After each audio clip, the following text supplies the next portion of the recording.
Dan di sini aku akan ceritakan kisah dari beberapa CPNS Kanwil Jateng Kementerian Hukum dan HAM, di mana mereka nggak lolos di tahap akhir, tapi mereka memperjuangkan terus sampai akhirnya mereka lolos waktu melakukan sanggah dan sekarang menjadi CPNS.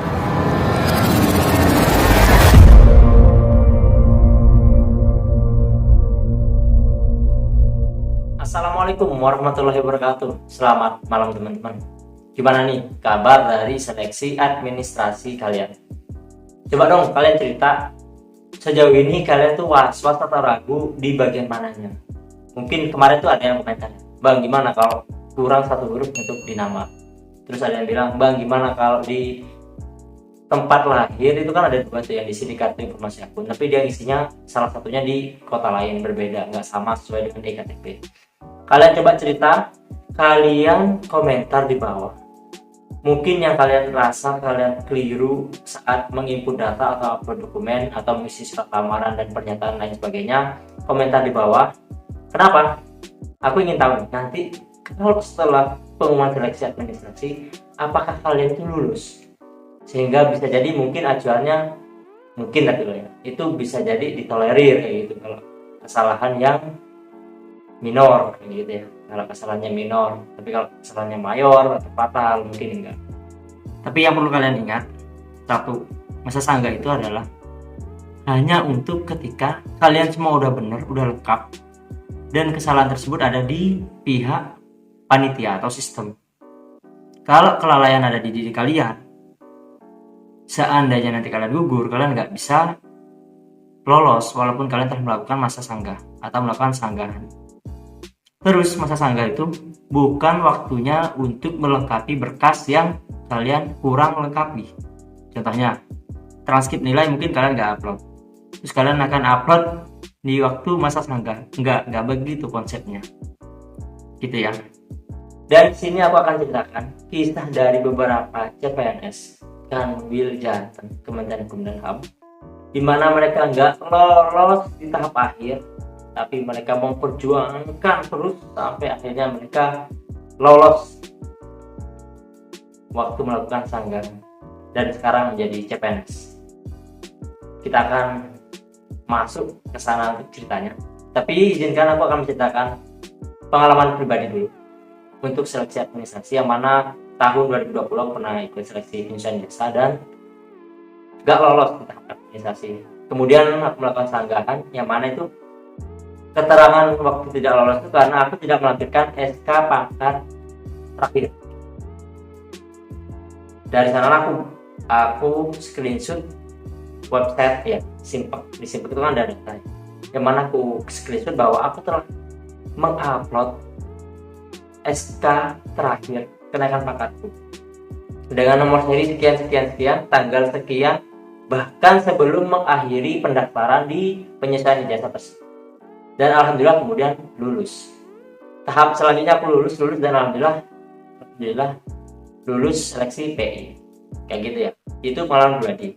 Terus kalau yang beberapa peserta tes CPNS Kanwil Jateng Kementerian Hukum dan HAM tersebut, awalnya bermula dari ada satu orang yang WA. Aku memang dulu membagikan nomor WA terhadap peserta yang kemungkinan besar lolos. Jadi mereka telah membuat quick count atau hasil hitung sementara dari peserta itu sendiri dan tidak bisa dipertanggungjawabkan untuk hasilnya apakah sesuai dengan versi BKN dan lain sebagainya, karena itu hanya analisa. Dan mereka yang rankingnya aman, misalnya kuotanya 298, terus mereka ranking 150, itu kan aman menurut aku ya. Mereka akan aku kasih nomor WA tuh, karena aku akan terhubung dengan mereka sebagai keluarga besar Kementerian Hukum dan HAM. Tapi ada satu peserta, waktu pengumuman kelulusan kalau nggak salah tanggal 30 Oktober malam, jam 10 aku mau tidur, sekitar jam 10, jam 11, dia WA, Bang, gimana nih Bang ya, kok di quick count aku ranking sekitar 150-an atau 191 aku lupa ya. Tapi kok pengumuman akhir aku jadi ranking 321. Aku deg-degan nih Bang. Aku baca WA-nya itu langsung grup langsung kayak gitu ya. Kok bisa gitu? Aku bilang ke dia, kok bisa gimana sih? Nggak salah itu kamu waktu membuat nilai asumsi dari Samta, karena Samta kan nggak ada nilainya, cuma ada kamu dapat push berapa, pull up berapa, sit up berapa. Nilainya itu diterka sendiri oleh peserta melalui analisis cara perhitungan, mungkin sesuai dengan, nggak ada tutorialnya sih, adanya itu cuma tabel bahwa Samta itu mengacu pada peraturan Kapolri Kep nomor 698 2011 kayak gitulah ya, sejauh yang aku ingat. Jadi pas itu semua aku juga melihat ya, aku coba itu, ini keliru kayaknya. Seharusnya Mas ini nggak terlempar jauh, sejauh-jauhnya dia terlempar dari quick count, dari posisi quick count paling nggak 10, 15, 20 peringkat kayak gitu. Kemudian dikumpulkanlah teman-temannya yang nilainya juga dirasa keliru.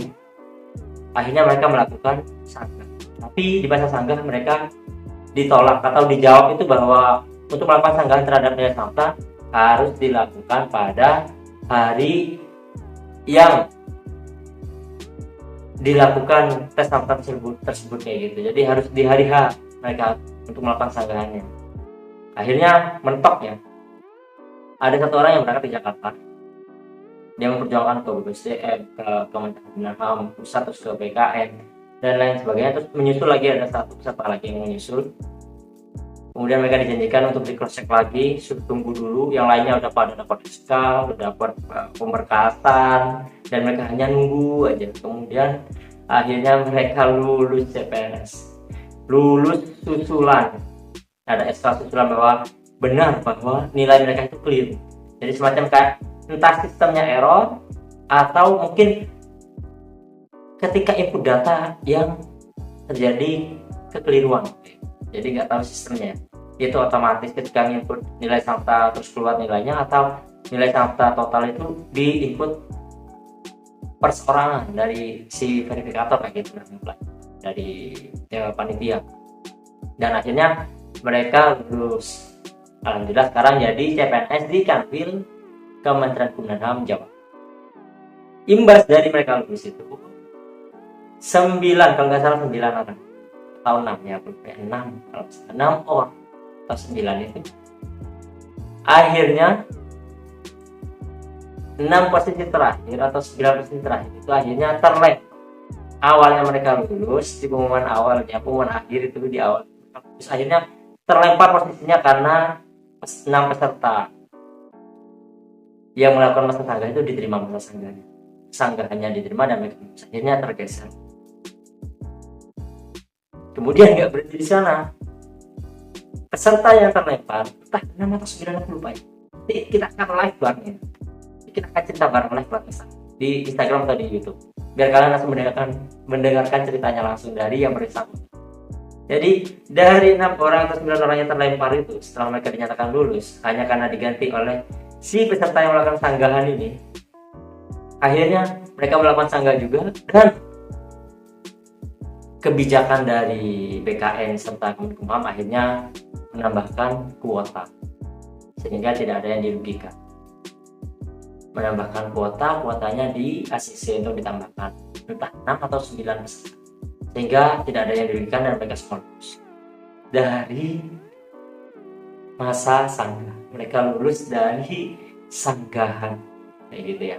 Jadi kalian tetap semangat, semoga tidak ada kekeliruan dari input data maupun unggahan dokumen yang kalian lampirkan di seleksi administrasi. Ya udah, sekian dari aku. Kalau kalian ingin dengar ceritanya langsung dari yang bersangkutan, coba komentar di bawah, bilang, ayo bang, boleh gitu bang, live di IG atau di YouTube, ceritakan bang. Itu insya Allah nanti aku akan screenshot untuk dikasih tahu ke yang bersangkutan. Barangkali yang bersangkutan bersedia untuk menceritakannya langsung kepada kalian.